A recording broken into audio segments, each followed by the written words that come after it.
We're here at Studio SX. My name's Matt Sonzala. We're here with the rapper Invincible from Detroit, Michigan. What up, though? Is that what you say in Detroit? That's what we say. What up, though? We say what it do. Okay, down gotcha. here. Not too far apart. Yeah. Now, your city, Detroit, has been in the news a lot lately, and not just for the negative things. Like, I'm hearing a lot about a big resurgence, not only in business, but in music and art and culture, and people from the city doing a lot of really cool things, and even people relocating Detroit, taking advantage of maybe some of the situations we've heard about in the last few years of you know, cheaper housing, things like that. Have you seen, like, is Detroit right now, it seems like there's a bit of a renaissance. Do you see that? It's definitely in a renaissance. I mean, I think as far as music and culture goes, and activism as well, since I'm involved with all three of those, there's a huge resurgence as far as people from the community really realizing no one is going to do it for us.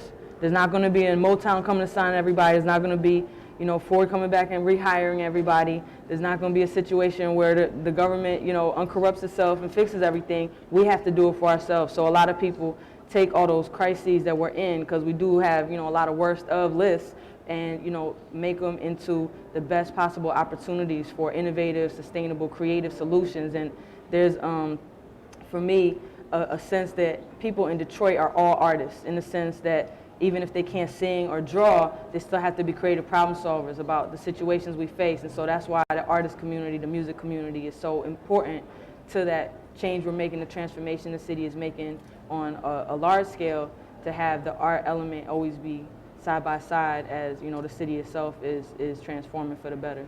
Right. Well, you travel a lot. Do you see similarities with Detroit and other places right now, as far as, like, I mean, Detroit, I don't know what the word is, right? Like, it's pretty unique. It's a unique place, and it's some place that a lot of people have focused on as, like you said, maybe some of the bad aspects of America, or some of the fall of certain parts of America. Like, can you compare, like, the struggle in Detroit to, like, maybe some of the other cities you go to? Like, you come to Austin, and I think it's, you know, we have our problems here too, but it seems like maybe that's the polar opposite. Like, do you see that as in your I tribes? definitely see it. I think, you know, the thing about Detroit that's unique is Detroit on a large scale is impacted by the same problems that certain neighborhoods have in other cities.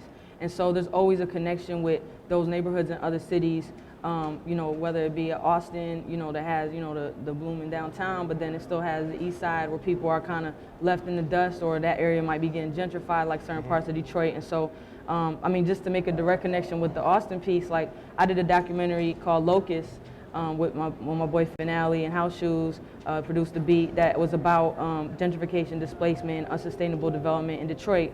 And recently I did a workshop for some youth here in Austin, and one of the youth that saw the documentary went on and created his own documentary about gentrification on the east side of Austin. So it's just showing, you know, that there are a lot of similarities with various issues. And then there's certain cities, obviously, that are more 100% like Detroit, as far as post-industrial places where, you know, we've seen that capitalism has failed, you know, and the issues that are impacting other places now have been impacting Detroit for 30, 40, even 50 years.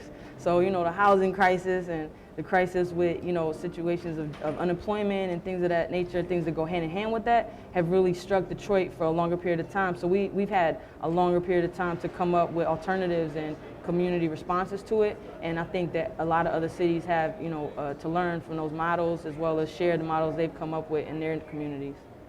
Well, hip-hop wise, I think that whatever's been happening in Detroit in the last 30, 40, 50 years, it's really affected the music coming out of there, because it's in the water. It's in the water. It's in the water, yeah.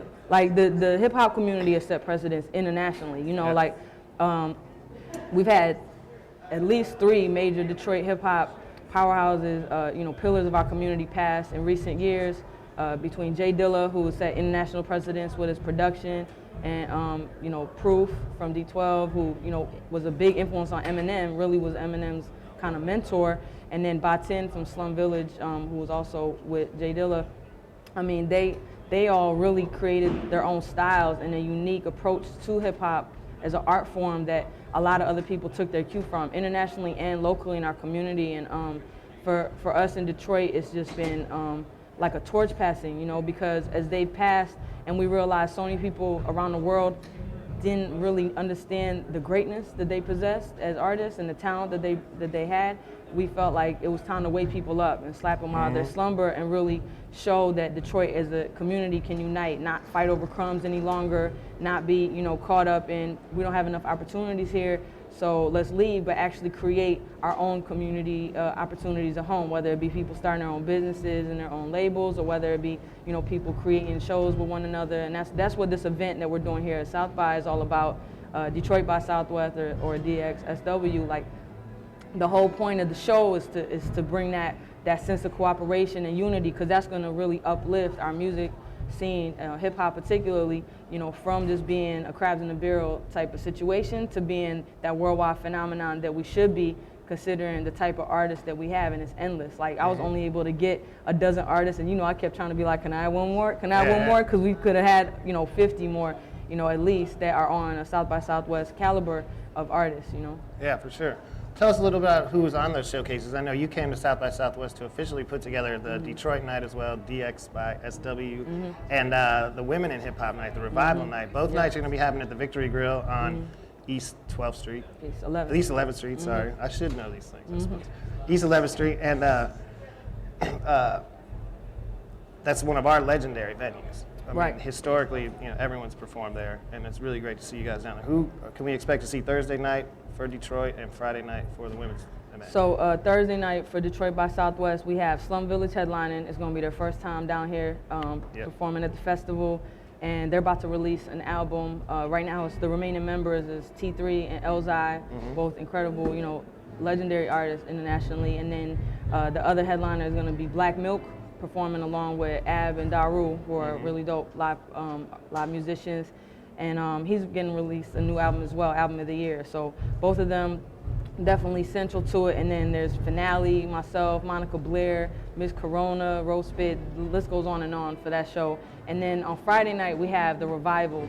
And the Revival South by Southwest is basically a follow-up to a tour I went on in Europe along with Roxanne Shante, Bahamadia, Eternia, Shorty, and Stacey Epps. And I actually filmed it for a short documentary that we're playing tomorrow evening at the Carver Museum, Thursday at 5:30 at the Carver.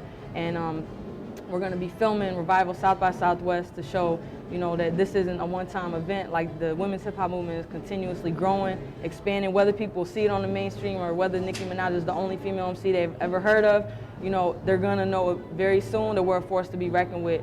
And Bahamadia, being one of my main influences and a veteran of the women hip-hop movement, she's going to be headlining that, along with Ty Phoenix from New Jersey and New York. And she's a really dope producer and MC. She's going to bring that element. We also got Salmon from Chicago, Diamond that used to be down with Crime Mob, Persephone from down here and from Houston. So it's a wide assortment, a diversity of voices, because a lot of people tend to, kind of put all female MCs in one category, like, oh, they sound alike because they got female voices. And it's like, now we have really wide array of styles, really wide array of topics and approaches to hip hop. And that's one of the things we really want to showcase, is that every perspective, is needed, and it's really not shown enough. So this is an opportunity to shed that light on it, and once again, wake people up, smack them out their slumber, and show them the women hip hop movement is alive and well and growing and expanding, and it's what's needed for hip hop today, to really bring that balance and revive it. A lot of people think hip hop is dying. The women in hip hop movement is, to me, what's gonna bring it back to life fully, resuscitate it. For sure, and Detroit.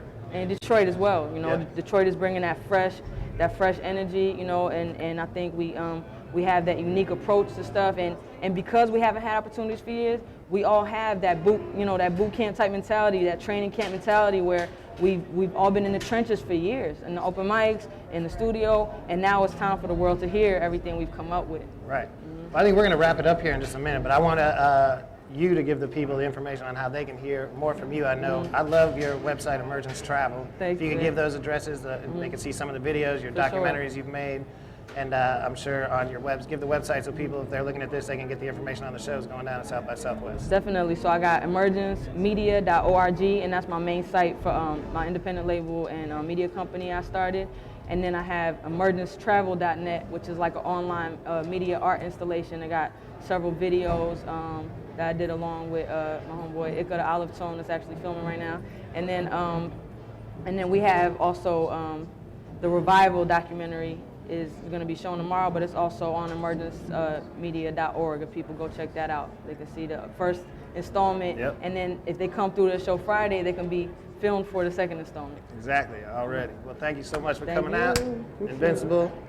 This is Studio SX at South by Southwest Salud. 2010. Thank you all for coming out.